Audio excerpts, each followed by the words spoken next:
Welcome to the SHODcast. It's your Week 14 preview. Your host, Sean Klein. We also have a guest host. It's the SHOD with Steve. Wow. Steve Wilson alongside Matthew McKenney and Michael Height. This is the SHODcast. Steve, how's it going? Welcome to the show. Yeah, thank you for having me, gentlemen. I didn't think I was going to get another invite after I turned down the last one. So happy to be here. Yeah, always welcome on the SHOD. He likes these hosts better. That's all. He's a big Sharks fan tonight. So Yep, big Sharks fan. So, Steve, the season hasn't gone as you expected so far. No. But there's one more week left. What's your goal right now? To win one game. So one game season here. I want to win one. I want to not be in last place. I've been in last place all season, and we just, we need to get out of there. A last desperation move for the team.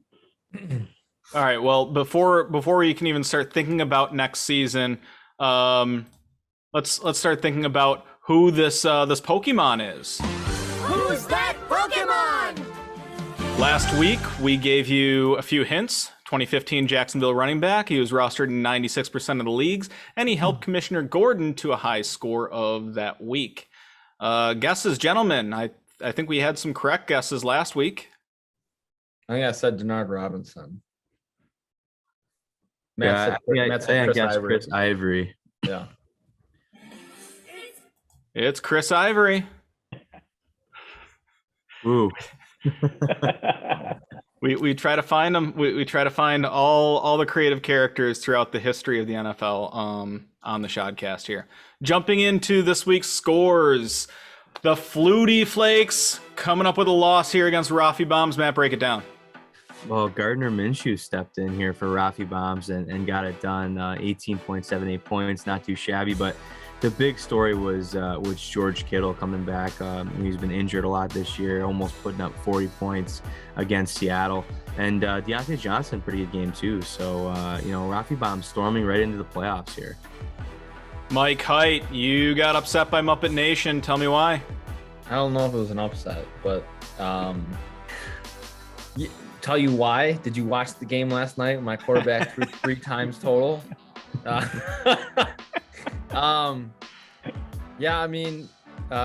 Herbert had a pretty good game. Really not much else. I guess Montgomery also had a good game against the Cardinals, but it was really just Jefferson for me. Everybody else really underperformed, and one of my starting quarterbacks scored 0.46 points. So. Yeah, nail biter going into last night, being up by about 10 points or so. I was like, Mac Jones, and then found out he wasn't going to throw the ball, and huge sigh of relief. New World Order comes up with the win over Trek. Matt. Yeah, another team storming right into the playoffs here. New World Order, putting up a handsome total here. T. Higgins had a big game, probably his biggest of the season so far, almost 30 points. And Tom Brady kind of returning to his regular form after kind of a down week when they were running the ball almost the whole game last week. So, New World Order, they're going to be right in the mix here again. And Trek's in trouble. And doing it all without Hunter Henry, putting up a big goose egg there. Fat Jim's 140 to Van Buren Boys 124. Just wasn't enough for VBB. Mike. Yeah, no, Neil got some big performances out of Goddard, who had 2 touchdowns. Godwin had a great game. He had like 15 catches. I think that was the most by any player in one game all season. Taylor, as usual, had a good game. But, VBB kind of came back strong here. Put up 124 points in a disappointing loss. But he's got to be feeling a little bit better about his team now. Metcalf had a decent game.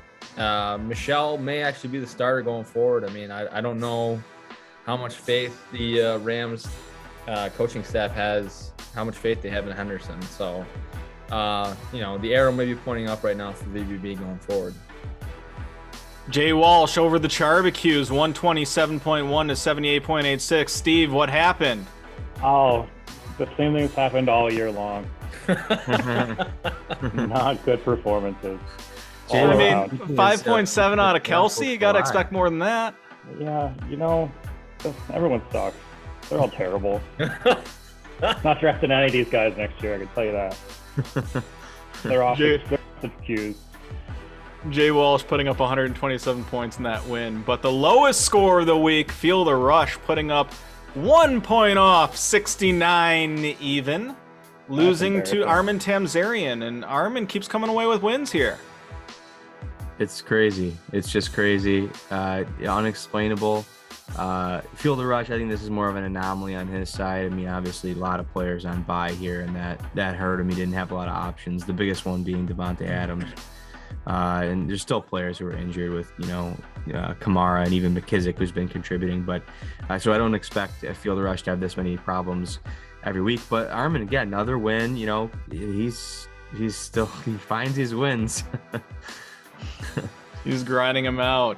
Last game of the week, my team is fine over the Truckers. 140 points for the dog, Mike. Yeah, strong showing here by the dog. Fortunately, it's a little bit too late after his mid-season skid. Antonio Gibson had a pretty good game, but the star was Javonte Williams. I don't know what the Broncos coaching staff has been doing all season. This guy should have been getting 20 touches a game easily. He's so talented, and for whatever reason, they keep giving the ball to Melvin Gordon. But Gordon was out, and Williams showed what he could do. So, and then the Truckers, just, sadness. Cooper Kupp put up almost 27 points, but Tyrod got benched before halftime, and Tim Patrick had 1 catch for 9 yards. So, not what you're looking for. Yes. Well, we need to talk about last place, right? Pizza ordering. Speaking of the two teams, the two teams that can't get above 100 here. Yeah. This is a big week for Steve and I. We're squaring off a 1v1 for the pizza ordering privileges. Basically what is going to happen here is Steve needs to get a win. He needs to finish in the top 7 this week. If he does so, and my team does not, which we won't, then I will be ordering the pizza. I will be in charge of that. So one of the things I wanted to talk about today, our early edition of Talking Points, while we have our special guest Steve Wilson on, is Steve is not a stranger to ordering pizza on draft day, and I just wanted to see if he's got any tips and tricks that he might want to share with me. Yeah. I have to do this coming up pretty soon. Don't listen to the polls. People, they're gonna say we want 700 wings. Don't order 700 wings. Don't trust anyone in this league. They're all trying to scam you somehow, whether it's a trade or how much they're gonna eat. So. Probably, order half what people want, see what it was James last year who ordered. It sounds like last year was a pretty decent order, that there wasn't a lot of leftovers, like multiple pizzas and boxes of wings. You don't need that again. I don't need to hear it. So yeah. So one other thing I'm wondering about too is we're going to be having a destination draft this upcoming year for the 20th anniversary, which means that we're not going to be able to really use our normal Bella pizza that we usually will go to on draft day. So does that affect the pizza ordering? Do we have to be concerned? Do we need to make sure that last place has a way of getting Bella to the draft? Whether you pay someone to deliver it, you have a wife, significant other, brother, sister, pick it up and deliver it to the draft, or are we just going to go with a whole new game here? Well, I guess that's up for a decision, and that's why we're doing to me and you points here on pizza ordering. I guess I would be up for either or. If we do indeed get Bella, then obviously this question is kind of not really relevant. But if we do not do Bella, I guess the question is, does that affect the pizza ordering? Can we trust some of these, pizza places, and where would we be looking to order from? What would be the options? I got to think that the places we're looking to go are not going to have the same type of pizza quality that we get in the suburbs of Buffalo. So what are your guys' thoughts on that? No one sounded too pleased with any of the options in Ellicottville. That's for sure. Tim and Bonnie's is absolute trash garbage. It's a bad Blaisdell, basically. Yeah, it's the same family, but I don't think Blaisdell's that good, but this is even worse. Yeah, I think Blaisdell is okay. I think it's decent. I think it gets the job done, probably better than anything in Roch, but I think that it's definitely not one of the premier places to choose to order from. But my question is though, is like, are we gonna be able to trust these places? I mean, are we gonna be able to like, do we feel good about ordering pizza from some of these other options? Do we even do pizza if that's No, I mean, I think Steve hit the nail on the head. Like, I feel like if you're in last place, it's on you to find by any means necessary to get to the Bella to Chautauqua or to Alcaville. Steve, well, I guess we can kind of figure this out. Now, it's just Yeah. between me and you. So what do you want to Yeah, do? Do you want, it's either that or we do like burgers, dogs, Italian sausage, anything custom orders that are grillable, and the last place has to grill too. You could also do something like that. That'll Well, hold up the draft. I smell a bet. I smell a board bet coming. So to be honest with you, I foresee that probably happening anyway.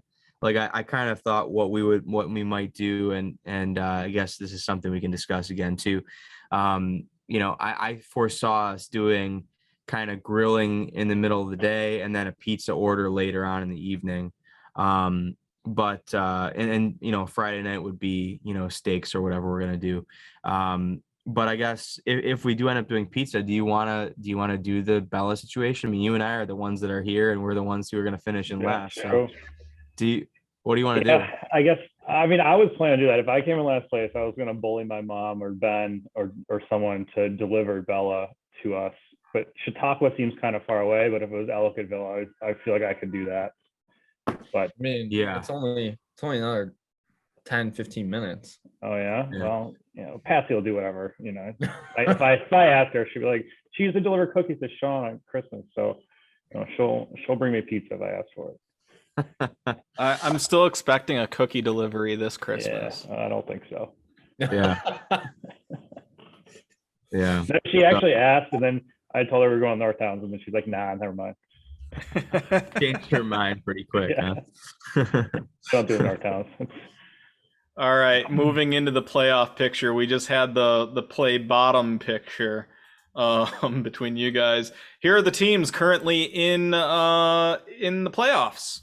The way it stands, and the way we have our rules written, where the seventh place team will go to the last team that has most points, which is the Nation. Lucky me. And then on the outside looking in, here are your teams on the outside looking in. Matthew, what do you see here? And there are a bunch of different combinations and ways to get into the playoffs. Yeah, for sure. There's still so much that's left to be determined at this point in time. Obviously, Fat Jim's has, secured the 1 seed, and he will be having a first round bye in the playoffs this year. But beyond that, there can be a lot of movement, a lot of movement. So, first of all, I think, nobody from the 4 seed down is completely safe. Now, there are teams here that are looking awfully good. Like, Rafi Bombs, for example, is extremely unlikely to miss the playoffs because he's got the wins, plus he's got a healthy amount of points. You could say the same thing about Flutie Flakes. But when we're talking about Feel the Rush and Muppet Nation, these are teams that could potentially be, I guess with a big game from Trek, could potentially lose the spot. Jay Walsh is 7-6. So if he wins and one of these other teams, that are 7-6 lose, then he'd be getting in. So, it's almost a win and in scenario for Jay Walsh. If he finishes in the top 7, there's a pretty decent chance that one of these 3 teams is not going to finish in the top 7 and he would earn a spot. I think that, I think James Walsh is going to have a harder time finishing in the top 7 than he is, getting one of these other teams to not finish in the top 7. So that'll be interesting to look at, for week 14 this year. Mike, what are your thoughts? I mean, you still have Trek and the dog and even Armin Tamzarian down there looking at ways to potentially get in the playoffs. They're all tied with Muppet Nation there. So if Nation has a bad game and those teams have a good game, well, they could potentially find their way in the playoff too, right? Yeah, I mean that could actually absolutely happen. But I mean, just looking at the projections for this week, looking at matchups and everything, I think the top 7's set. I don't think anything's going to change. 4, 5, and 6 in my eyes. I mean, obviously Rob's coming off of a rough week, but he had a bunch of guys on bye. He's getting those guys back, so I think they'll be fine. Flutie Flakes will be fine. Rafi is, probably been the best team in the league last couple weeks. So, I don't see. I mean, I could absolutely see Jay Walsh getting 8 and 6, but I don't think it's going to be enough. Just because his points are 200 points behind everybody else. So, I think all 3 of those teams are going to win this weekend. Steve, any final thoughts on the playoff picture?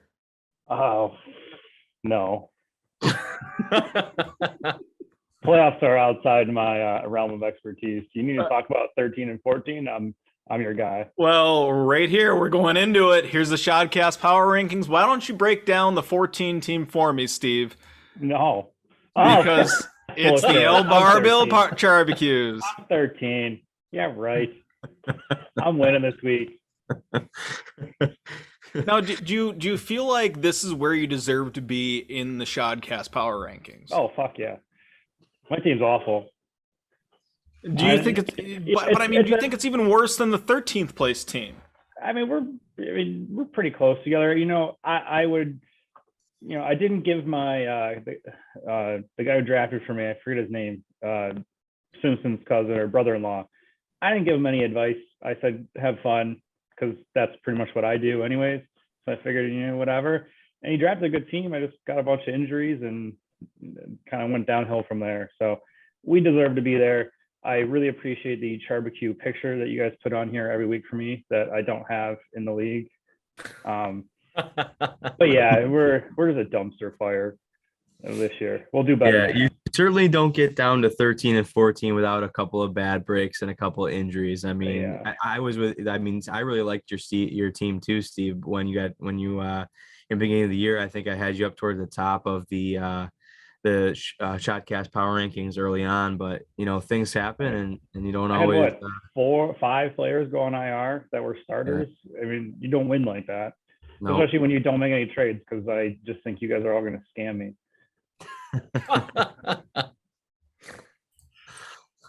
So we got the Rusty Truckers at number 13 coming in hot at number 12. Yeah, I mean, you can't knock Armin. I mean, he keeps finding a way to win somehow. I mean, he played Rob, but we keep him stuffed to the bottom. Well, I mean, he's not making the playoffs. It's not a good team, but I mean, I hats off to Armin if he gets to 7-7 this weekend. And if he does get to 7-7, he does have a chance of getting in the playoffs. There is a possibility for it. I don't know. Number 11, my team is fine. Yeah, my team is fine. I had a pretty good game last week, fittingly against my squad. That figures. I think he's been able to overcome this McCaffrey injury to a certain extent and keep his very slim playoff hopes alive. But yeah, I think this is also a team that is kind of really a little bit too far out to really consider an option for the playoffs. Hey, up is up. They were up from 14 a few weeks ago. Number 10. Yep, couple tough losses in a row. The dream of the playoffs is officially dead. I don't know. Just being at that game last night and watching it in person was just made it that much worse. At number 9, you have the Jay Walsh football team. Yeah, I mean, crazy. This is the example of the team that gets wins but doesn't really have a great team or score a lot of points. Good for him. I mean, he's gotten it done when it's mattered, and as a result, he's in a position to potentially reach the postseason. So good for James Walsh. Number 8, Mike, talk about Trek. Yeah, I mean, Trek's still got a outside shot at the playoffs, but I just don't think he's gonna be able to put up enough points this weekend to get. I don't even think he's gonna be in the top 7. So without that happening, it's pretty much over. Number 7. Yeah, the weakest playoff team now at this point. Again, got there with the wins, but has really been floundering as of late. However, did have a very, very good week last week. So, maybe things are looking up for the Van Buren boys. I think there'll be more discussion on that to come. Moving up a spot to number 6. Yep, here's the nation. I mean, as the Chargers go, the nation goes. So they played a great game last week against the Bengals. Their schedule coming up is pretty cake. They got the Giants, the Chiefs, Texans. Like, it's gonna be. I mean, they got. It's a good time to be the nation.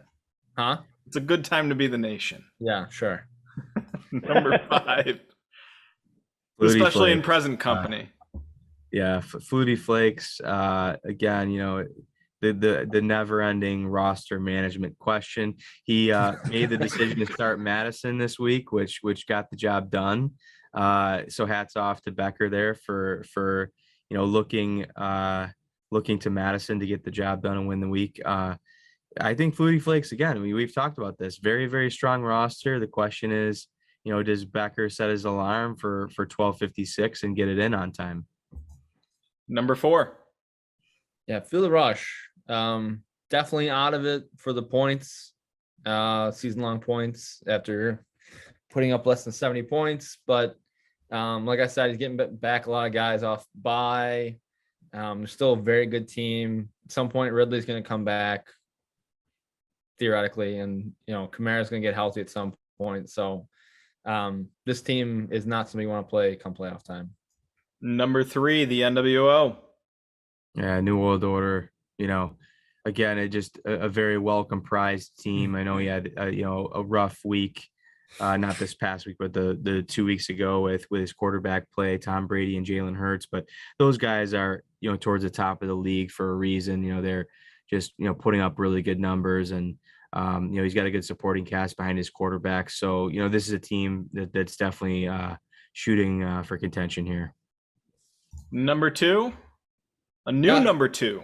Yeah, new number 2. I mean, a big climb the last couple of weeks, and I mentioned earlier, like I think they've been the best team in the league for over the last 3 weeks. They've been playing great. They have a realistic shot at ending up in second place, by the end of this week. So I think they're right where they belong. And Steve, tell us about the number 1 ranked SHODcast Power Rank team. The Fat Jims, they're going to lose this week. It's unfortunate for them. They got a lot of players on bye, but they're doing all right. Not great. We'll see how they end up. But they're going to be 10-4. It's unfortunate, but.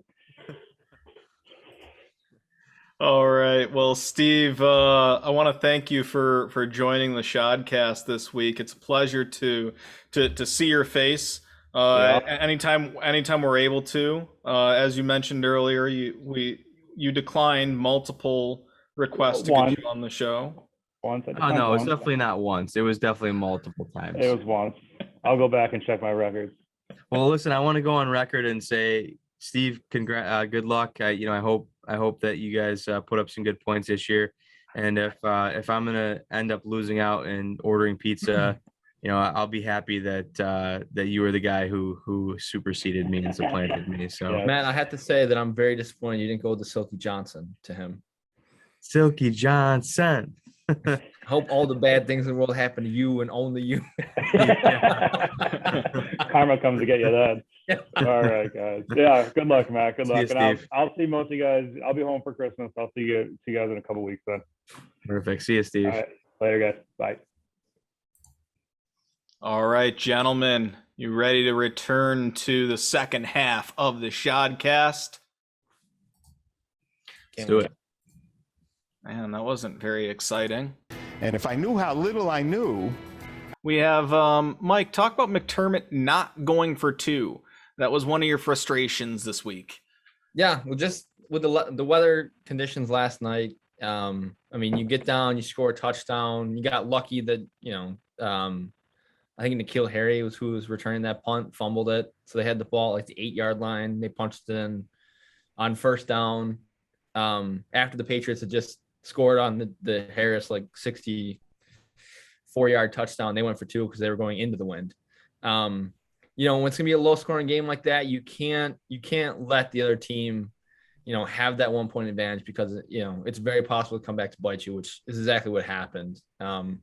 They, they were down 4 points. They kicked the field goal to stay down 1 point towards the end of the game. And in the fourth quarter, they missed it. And then they got back down into the red zone again. Had they gone for 2 and gotten it, then it would have been a field goal game. So I don't know. It's just McDermott.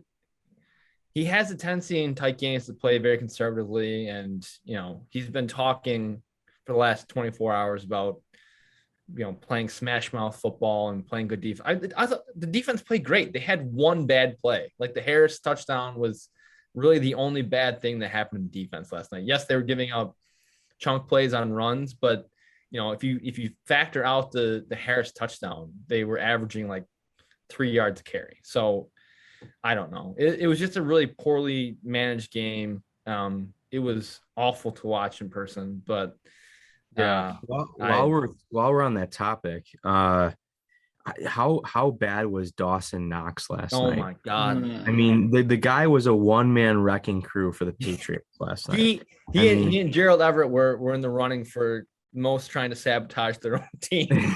Yeah, I mean, the guy was committing penalties in the red zone. He was dropping balls. He was just like nothing was going well for him. No.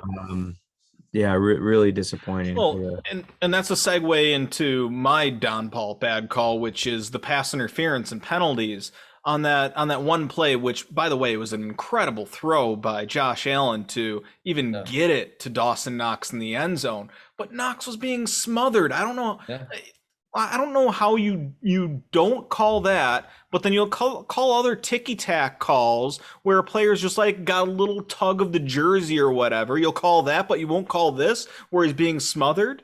I mean, the NFL's really got to make things black and white, and they need to call it black and white.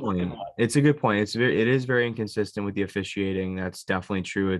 It's been a problem for since football began, but I also think Dawson Knox is going to come back to that ball. He's just sitting there waiting for the ball to get to him instead of like going to try to catch the ball and like coming back to it, trying to maybe draw a DPI or trying to at least make an effort to catch the ball. He just sits there and waits for it, and he's not going to do any favors for himself trying to catch the ball or even to draw a penalty in that situation. So, Dawson Knox, well, I thought he did a good job of trying to draw a penalty in that situation. Could he have done better? Yes. But I thought the penalty was so obvious. I completely agree with Matt. He didn't make it clear and obvious that he was being held. He was being interfered with. And the defender at the last second turned his head just enough that it wasn't like a blatant pass interference call. Like there was something the ref could hang his hat on. The defender at least made some of an attempt towards the ball.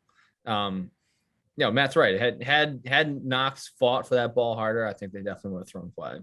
Or maybe he would have caught a touchdown pass. Maybe he would have caught it. Right.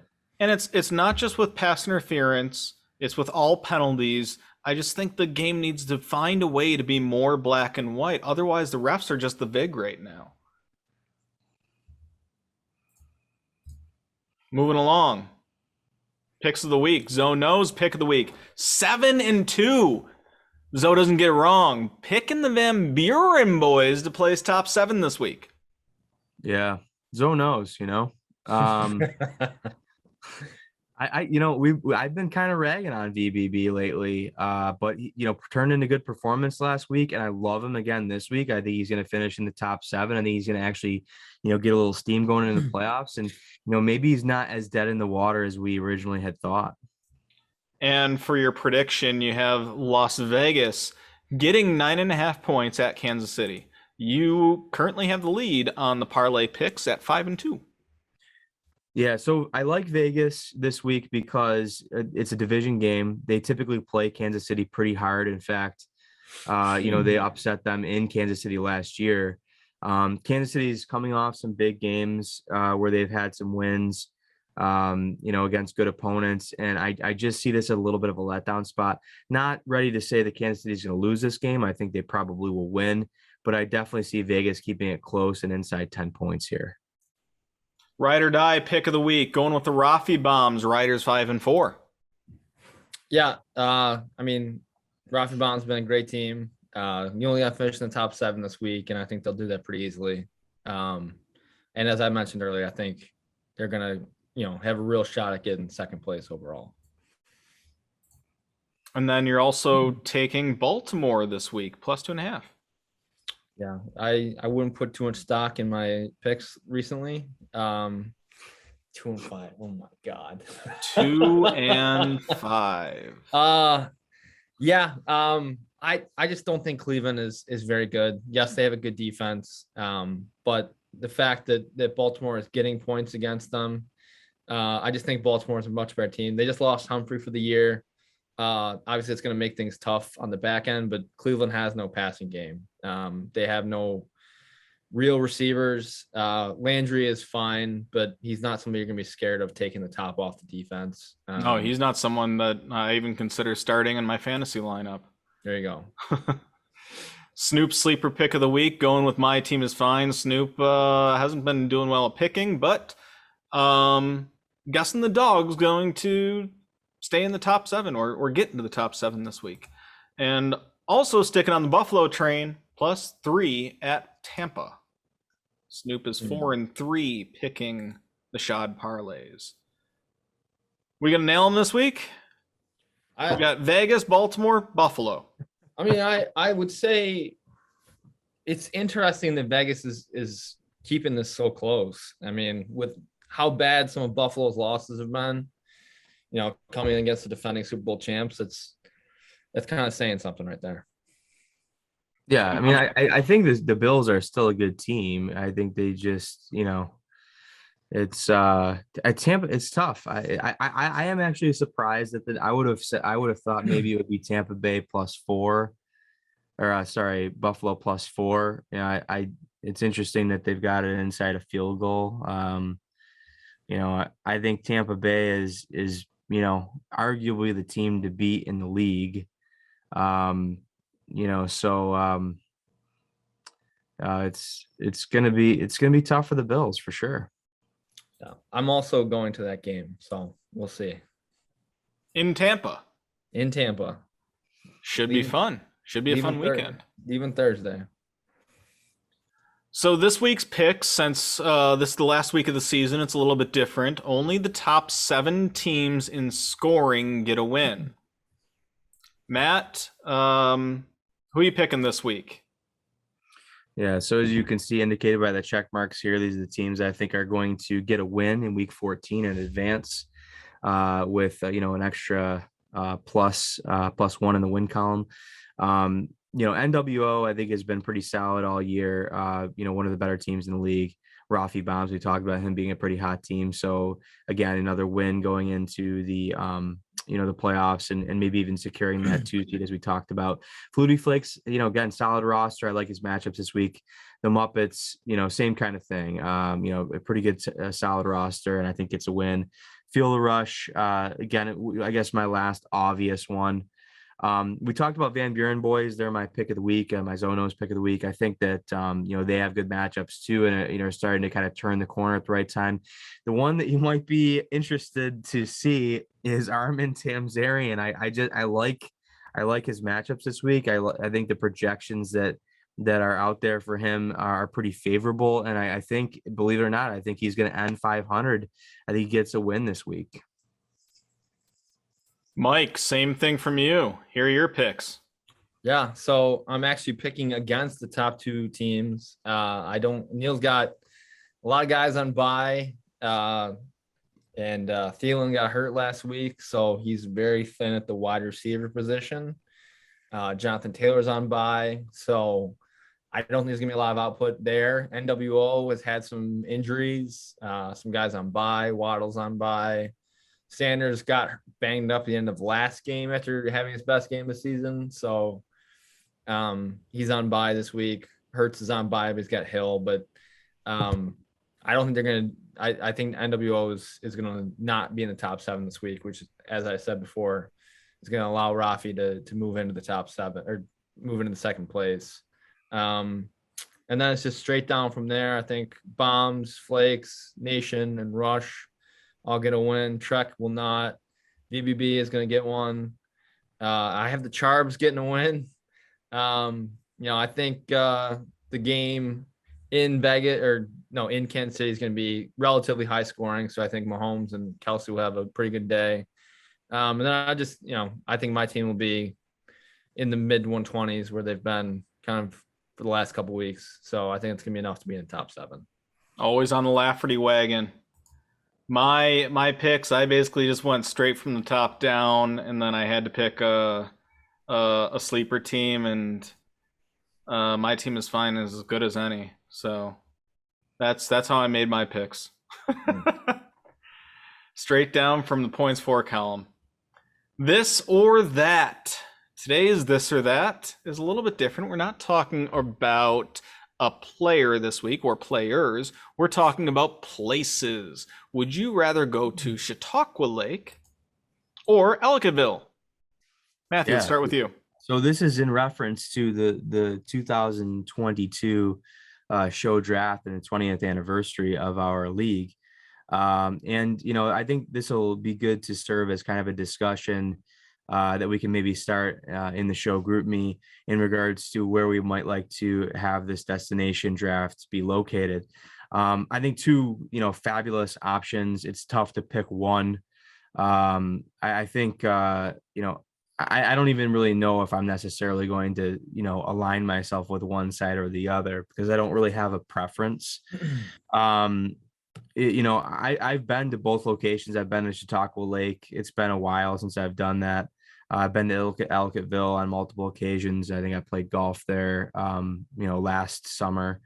So, 2 great spots. I think there's a lot of different, things that are kind of alluring about the areas. But I think what it really comes down to is the biggest determining factor is, the actual location. Where is the draft going to be held? What is the house going to look like? So I think it really comes down to, what the actual rental property is going to look like and what we can secure. Mike, you've always been a fan of Ellicottville. Ellicottville's fine, but between the two, I would definitely pick Chautauqua. Really? Yeah. Well, I mean, my parents have a house on Chautauqua. Like that, when we do the show open, or at least when we did it last year, like we went to my parents' house. But to me, this isn't close. I mean, that house I sent in the group me, I think is beautiful. It's got plenty of room for everybody.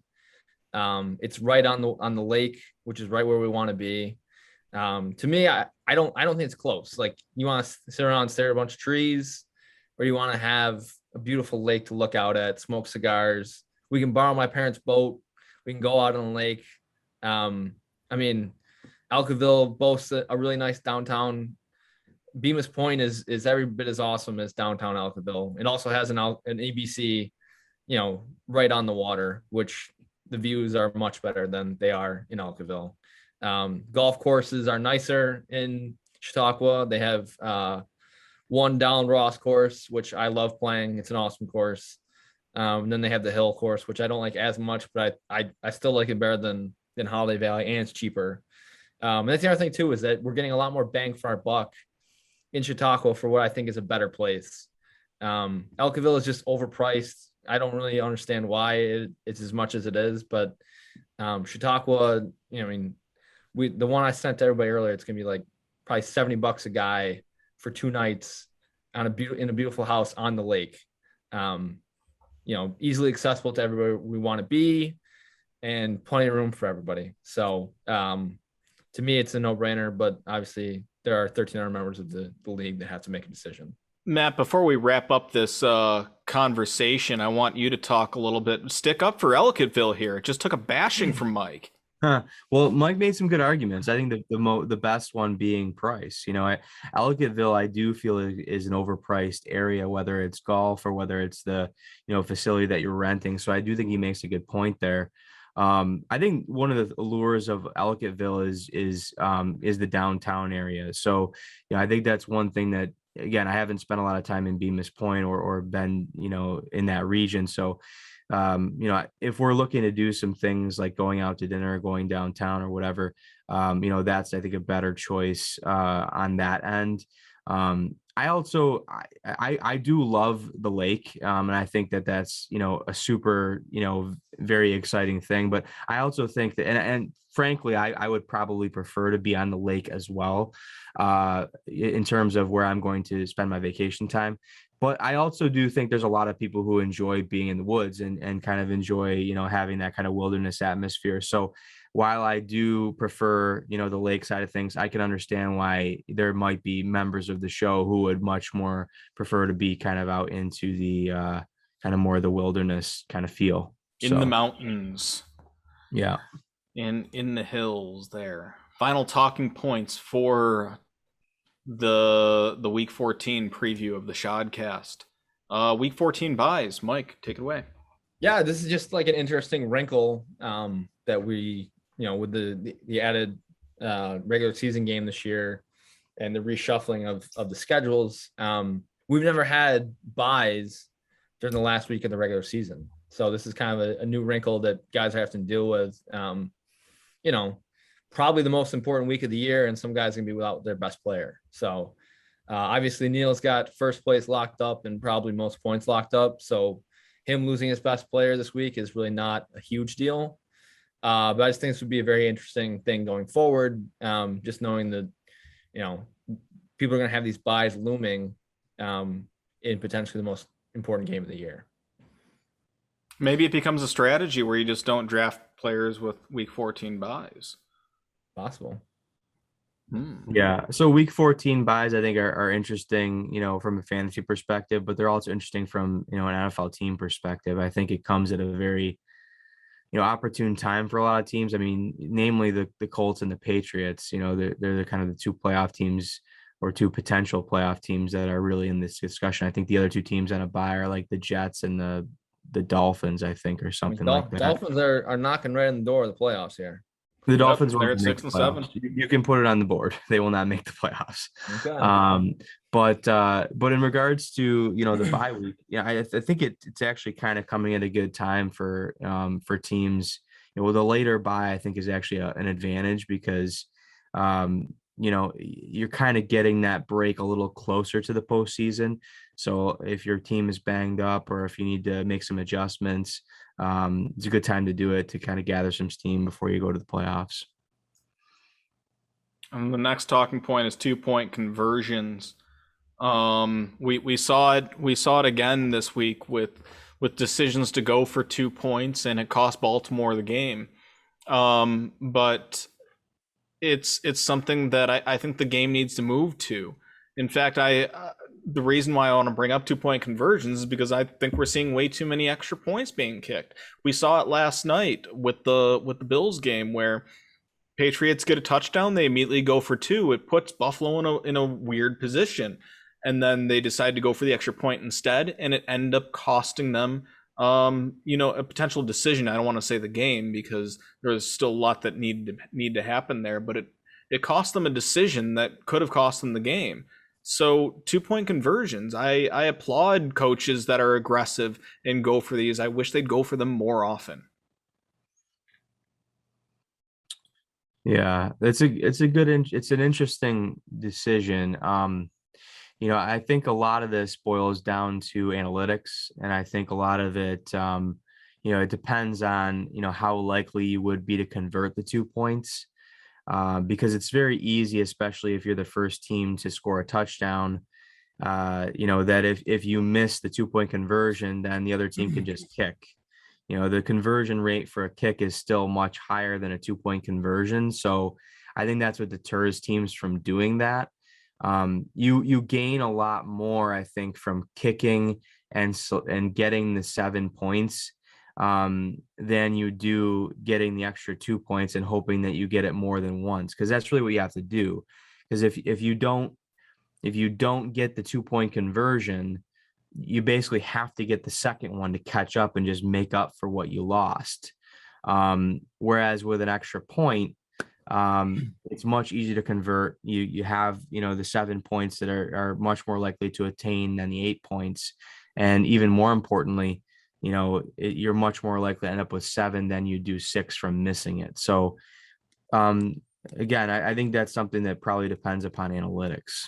Yeah, well, I mean, the numbers play out that, 2-point conversion rates are above 50%, and you only need one of two to equal going 2 for 2 on extra points, which is well below 100%. So the numbers are very much in the favor of going for 2 every time. So I agree with Sean. I mean, I was literally screaming in the stands last night when McDermott sent out the extra point team. So I guess the question becomes, why aren't coaches doing that? Even the more aggressive. It's an old school mentality. I mean, coaches see, just taking the points in their mind, easier points to get. Do you think they're worried about the scrutiny, or do you think they don't think that they're going to be able to convert the 2 points? I think a lot of coaches just don't believe in analytics. I think it's really what it comes down to. I think a lot of it comes down to scrutiny. There's a lot of coaches that do, though. There's a lot of coaches that do, and they still don't go for 2. So if that's true, and if the numbers bear out that, again, the possibility of getting a 2-point conversion, being above 50%, and getting 2 extra points being well below 100%, then why not go for 2 every time? Why do you think these coaches are choosing to do that? I honestly don't know. Because again, there are a lot of coaches who are very, very analytically driven and are making choices based on analytics almost exclusively. I think you're right, Matt. I think you're onto something here, that it's down to scrutiny, because no matter what decision you make, whether it's to go for 2 or not go for 2, it's going to be scrutinized by the media. Like whether you make it or don't make it, either way you're going to be scrutinized. Especially when they don't go your way or something happens on that. And the same thing last night. McDermott's going to be scrutinized for taking that extra point. So yeah, I wonder if maybe we're the other way around, would we also scrutinize him if he went for 2 instead of taking the extra point? Yeah, I wonder if maybe the 2-point conversion may end up being what going for it on 4th down is now. Like 4th down plays. It almost used to be every time 4th and 1, you're either getting a field goal or you're punting. Mm-hmm. And nowadays, no matter where you have the ball in the field, in most circumstances, teams are considering going for it on 4th down because it's such a high percentage conversion. And I wonder if maybe the same argument or the same trend may occur with 2-point conversions down the road. No, I completely agree. I could honestly see some very analytically driven coach being just going for 2 every time they score. And I mean, like 3 or 4 years ago, when the Steelers were the best offense in the league, like there was a long stretch of time in a season when they just went for 2 every time. Yeah, Le'Veon Bell and Antonio Brown and Juju when he was good. Juju, yeah. Speaking of all these throwback names, who do you think this guy could be? Here are your hints. 2011, Kansas City wide receiver and running back eligible player. Had 46 catches, and he helped your team, Matt, the Rusty Truckers, to the highest score in Week 13. Yeah, initially what comes to mind is Dexter McCluster, but I don't know. I don't remember ever having McCluster on my team. So 2011. He was definitely on your team. Kansas City. At least in Week 13 in 2011, he was on your team. Yeah, that's a tough one. I don't know. I have to think about that. Well, we'll find out on next week's episode of the SHODcast as we do playoff previews. You boys excited? Yeah, very excited. That's going to be a lot of fun. I can't wait to break down each playoff matchup, go into in-depth discussion about what we might be able to expect from each matchup. So I think it's definitely going to be a solid year for the show playoffs. I think every game is going to be pretty tight because this year is more competitive than most that I can remember. So I don't think the playoffs are going to be any different. Excited to see it. Until next week.